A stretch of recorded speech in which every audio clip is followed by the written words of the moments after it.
Today I want to discuss a little something that I'm doing recently. It's Barry Harris's 5-4-3-2. I've been playing around with it a lot, and it's honestly revolutionized my playing. It's taken me from being okay, being able to kind of play bebop, to just like kind of cooking through a bebop and scatting all over the place. Alright? So, if you don't know any of Barry Harris's stuff with 5-4-3-2, it's basically a set of phrases that you can play when you hit certain notes on the 5, the 4, the 3, and the 2. So if we're in the key of B flat, 5 would be, right? Hit 5, and you land on 4. 4 would be a little enclosure pattern. 3 would be, hit 3, do a pivot, and then 2 would be, do triplets back up to 2, land back on 2. And it's really cool to try to incorporate that in your solos. But what I want to talk about today is taking that even further, right? And discussing like why this is important in the first place, and how it's not just the fallback of phrases to play when you don't know what else to do, right? So the thing that I really like about this is that these phrases are built so that the top note voice leads down in a specific rhythm, right? So we take 5, for example. We get 5, we got major 7 tonic to 4. That's a specific rhythm. It's a dotted quarter note, right? Of distance, you know. So, same as like a Charleston rhythm, like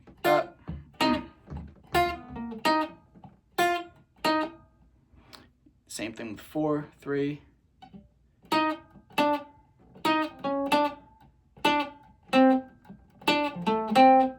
That.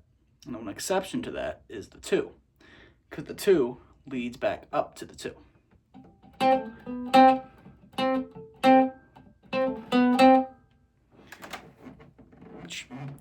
think it's cool to notice that. So then I was starting to experiment with, well, how do I do it on other notes of the scale? And also, what could I do to lead the 2 back down to the 1? To have that.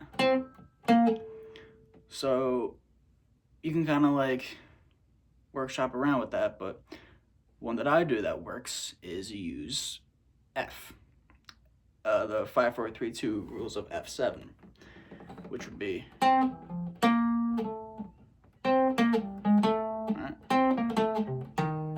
got the dominant 7 there. And so then you have one for every note. And you also have this being able to go down.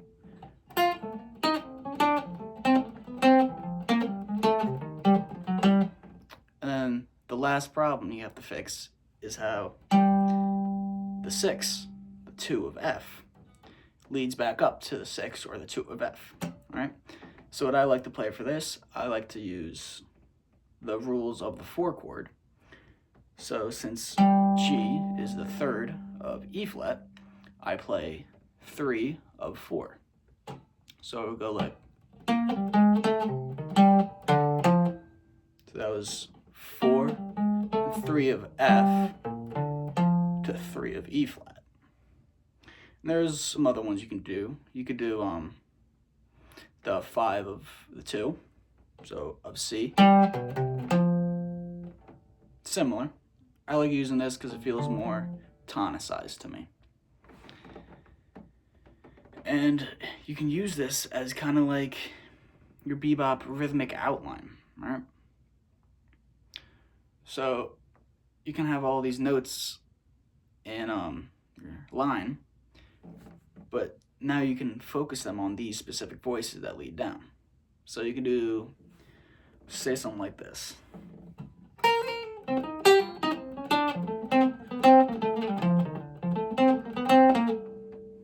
Sounds very bebop, right? Got that, like, the pivoting of the beat, that, like, on beat, off beat kind of thing. It sounds very bebop. And I told you what I like to do on all the other notes of the scale. But there's this one trick that I think makes a really cool sound when you're playing over a dominant chord. And the main rules for, like, say B flat 7, they're gonna stay pretty much the same, right? Those are the same, but then you go dominant 7 right there. But what you would want to do for the 5 chord, instead of doing a normal 5 major, do the 5 minor, specifically 5 melodic minor. All right? And how Barry Harris would teach this, I think he would connect it to his minor 6 diminished. I just simply think of it as melodic minor. And so what you want to do for that, we're going to be in F minor, because it's B flat 7. You start here, go there.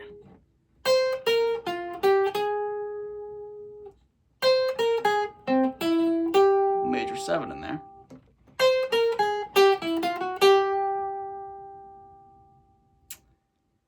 And that major 7 of the F is now the sharp 11 of the B flat. So not only do we have these phrases for the other notes of a dominant scale, these phrases are built in to include the sharp 11. And to me, this sounds like really good. And it's a really cool way to add in that sharp 11 without having to think of the whole melodic minor scale. So you can do your normal B flat 7 stuff, but when you hit, say, the 7, the 3 of F, you can do that. So it could be something like this.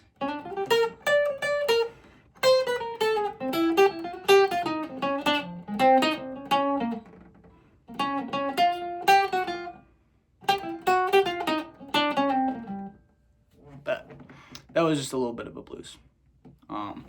But with using a licks on F minor, including that E. Really cool sound. So then you can take this even a step further. Now this is getting kind of high up there. If you want to play with that dominant 7 sharp 11 sound, you can take the 5 of 5, right? C7, which is the 5 of F minor, which is the 5 of what's called B flat 7. And it's specifically C major because we're doing an F melodic minor kind of thing. So now you have notes for every part of the B flat scale, but you're not using any of the rules for B flat actually, but you can still connect it to B flat. And that would look something like, I'll start from the 5 of the F minor.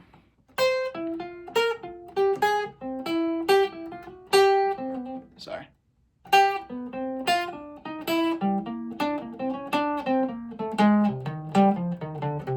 And then you connect it back to B flat. So you can have licks like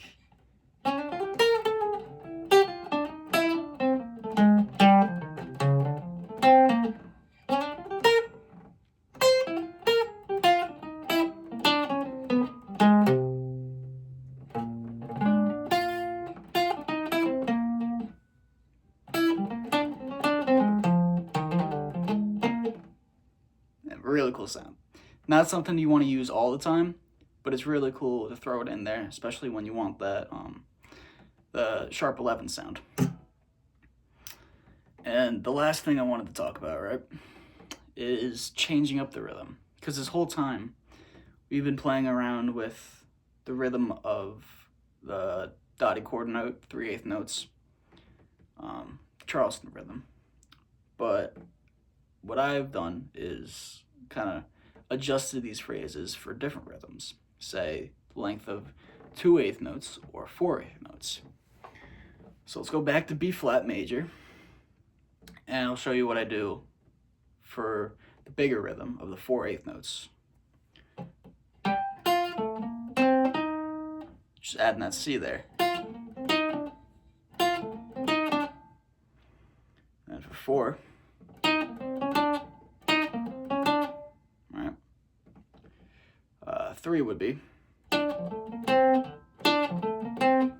and 2, I just do 2 simply as playing the same notes but not in a triplet. So in all, it would be pretty cool.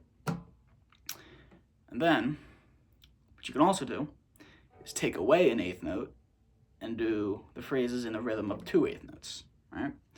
So what I do for this, I just take like one of the notes that were already in the phrase. So this I use 5 tonic the 4, 4 surrounds the 3, 3 down to the major 7, 2. Really cool, like singy phrase, you know, sing-songy. And then 2, I go half step down, back up. So in all, that would be, and then that would be the 5 of 5. Right? Not thinking chords, the 5 rule of the 5. Right? And that's basically it. I think this is really cool. Helps you get a really nice bebop sound. And I hope you take away at least one thing from this video. See you next time.